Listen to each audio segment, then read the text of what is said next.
দিন পর আবার গাছগুলো দেখছি, মানে কদিন বাড়িতে ছিলাম না তো, তাই জন্য অনেকদিন পরেই দেখছি বলছি। গাছ ভরে ফুল হয়েছে, প্রচুর ফুল হয়েছে, দেখেছেন কি দারুণ লাগছে ওপর থেকে দেখতে। মানে আমাদের বাড়িটা তো অনেকটা উঁচু, প্রায় বেশ 1.5 তলা সমান উঁচু, 1 তলা বাড়ি কিন্তু 2 তলার কাছাকাছি, 1.5 তলা সমান উঁচু, তাই যেন উপর থেকেই বলি। আর সকাল থেকে খুব রোদ দিয়েছে, আর বাড়িতে ছিলাম না তো এই কটা দিন বাড়ি ছিলাম না, ফুলগুলো নিতে পারিনি, দেখতেও পারিনি। আর এই যে জবা গাছে, এটা হচ্ছে সাদা জবা, এটারও গাছ ভরে ফুল হয়েছে একদম, দেখুন কত ফুল হয়েছে, প্রচুর ফুল হয় আমার। তাহলে পুরো ভিডিওটা আমার সাথে থাকুন, দেখতে থাকুন, আশা করছি ভালো লাগবে। সুপ্রভাত বন্ধুরা, কেমন আছেন সবাই? ব্লগার জয়িতা চ্যানেলের একটি নতুন ভাগে স্বাগত জানাই সবাইকে। তো ঘুরে টুরে তো চলে এলাম, আর ঘোরার অভিজ্ঞতাটা কিন্তু ভীষণ ভালো লেগেছে ঘুরতে। আর ঘুরতে কার না ভালো লাগে, তাই না? তবে ঘুরে এসেছি, ঘুরে আসার পরে কিন্তু স্বস্তি নেই। মানে ঘুরে আসার পরে মানে যতটা সুখ ততটাই যেন কোথাও আবার একটুখানি খোঁচা দেওয়ার একটু ব্যাপার আছে। তার কারণ হচ্ছে কি আর বলবো এইসব কথা, মানে কিছু তো আপনাদের সাথে শেয়ার করি, কারণ ভালো লাগে, আর কাকেই বা কি বলবো। তো আপনাদের বলবো না, কাকে বলবো, বন্ধুকেই তো বলে। তো সেটা হচ্ছে খরচাপাতিতে একটু হয়েছে, আর হয়ও একটা জায়গায় ঘুরতে গেলে তো স্বাভাবিক খরচাপাতিতে একটু হবেই, কিন্তু সেটা নিয়েই কর্তামশাইয়ের বরমশাইয়ের একটু খচখচ হচ্ছে, রাগ অভিমান হচ্ছে যে এতটা মানে একটু খরচাপাতি হয়ে গেল। সত্যি কথা বলতে আমাদের তো ভালোই ঘোরা হয়, তো বছরে আমরা বেশ 2, 3, 4টে যখন যেমন হয় মোটামুটি আমরা ঘুরতে যাই, মানে বছরে আমরা ঘুরতে যাবই, না গিয়ে আমাদের হয় না। তা এই ঘোরাটাও কিন্তু একটা রুচি কালচারের মধ্যে কিন্তু পড়ে বন্ধু, এটা কিন্তু মানতেই হবে।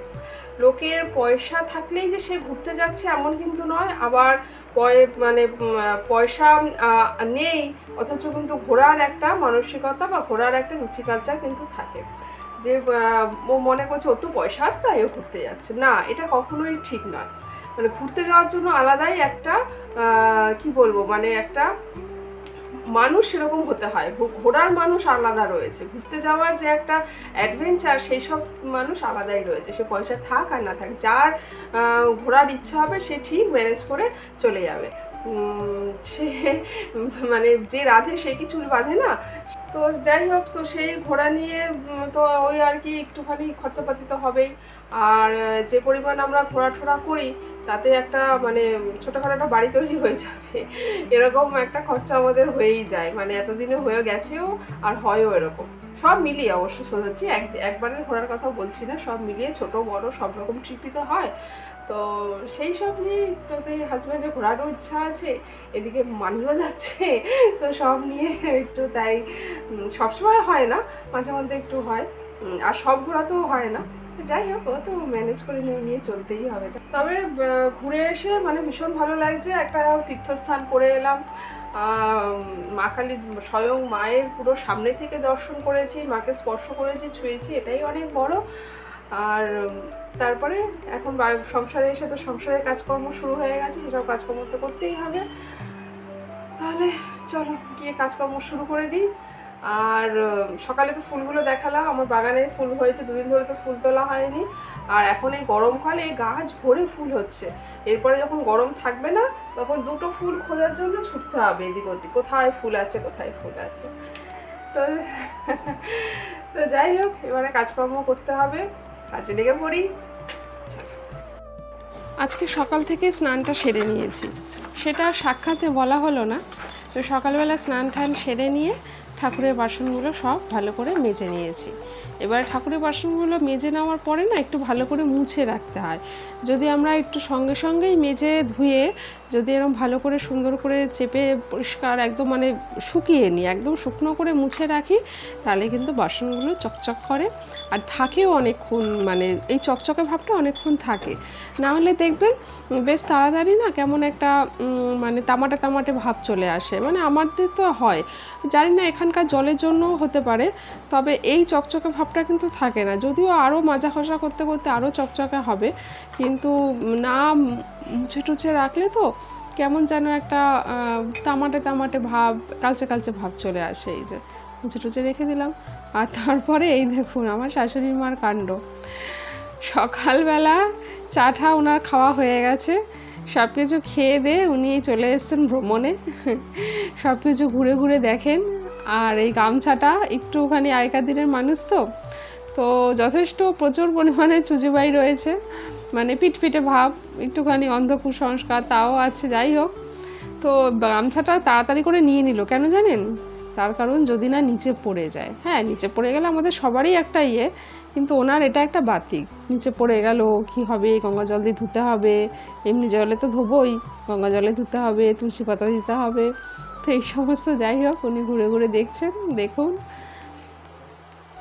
এমনি হাঁটতে চলতে একটু অসুবিধা হয়, অতটা পারে না, অনেকটাই তো বয়স হয়েছে, এই বয়সজনিত কারণে হাঁটতে চলতে অতটা পারে না। তো যাই হোক, আমি এদিকে এসে তারপর এদিকে পুজো টুজোগুলো দিয়ে নিলাম, এই যে বাড়ির গাছের সব ফুল দিয়ে সকাল সকালই স্নান পুজো সব সেরে নিয়ে তারপরে যাব রান্নাঘরে। আজকে সব আগেই এগুলো সেরে নিয়েছি, কারণ এই গরমের মধ্যে না পরে গিয়ে আর পুজোর কাজ করতে সত্যি একদম মানে কোনো কাজ করতে ভালো লাগে না। স্নানটা পরেও যেন ঠিক করতে ইচ্ছা করে না, আগে স্নানটা হয়ে গেলে দেখবেন অনেকটা যেন নিশ্চিন্ত শান্তি পাওয়া যায়, তখন টুকটুক করে আস্তে আস্তে কাজ করলাম, ঠিক আছে। আর তারপরে রান্নাঘরে চলে এসেছি। আজকের এই বিট দিয়ে আলু দিয়ে ভাজা হবে। তো এই ভাজাটা আমাদের অর্কিত ভীষণ পছন্দ করে, অর্কিতের বাবাও আছে। আর এই আম দিয়ে টক ডাল করব। আর এই যে জিরাটাকে ভালো করে টেলে নিয়েছি মানে শুকনো খোলায় যে টেলে নেওয়া বলে সেটা করে নিয়েছি, হালকা করে একটুখানি ভেজে নিয়েছি। এবার এটা মিক্সিতে গুঁড়ো করে নেব। আমরা জিরের গুঁড়ো এইভাবে খাই, মানে আমরা কেনা জিরের গুঁড়ো খাই না। আর তারপরে তো রান্নাঘরে রান্নার কাজকর্ম করতে চলে এসেছি। তো একটুখানি প্রথমে লেবুর রস করে নেবো। এই গরমের সময় কিন্তু লেবুর শরবতটা খাবেন, এই গরমের সময় লেবুর শরবতটা কিন্তু খুব উপকারী। আপনারা যারা আমার ভিডিও দেখেন তারা তো জানেন যে অর্কিত একদম ফল খেতে চায় না। তো আর এদিকে দেখুন পটলগুলো খুব সুন্দর করে সাজিয়ে সাজিয়ে কি সুন্দর পরপর রেখে দিয়েছি। তো ও একদম, যেটা বলছিলাম, ও একদম ফল খেতে চায় না, তো ওকে জোর করে করেই ফলটা খাওয়ানো হয়। ছোটোবেলায় মনে হয় কেউ ফল খেতে চায় না, তাই কি? আপনারা কি চাইতেন?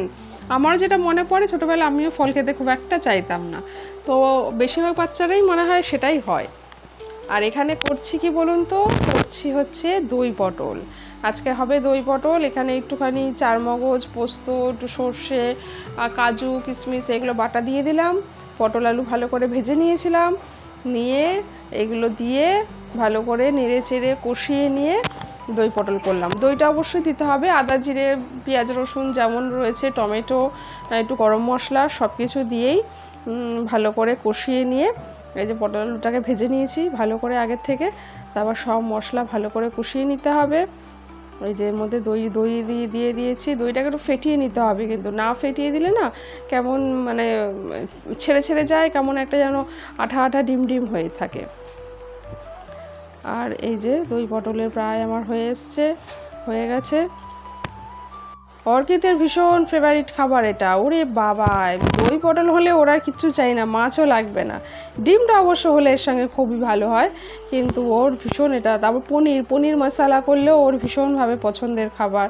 আর তার সাথে করেছি দেশি রুই মাছের গাঁঠি দিয়ে আলু দিয়ে একদম হালকা পাতলা ঝোল এই গরমের মধ্যে।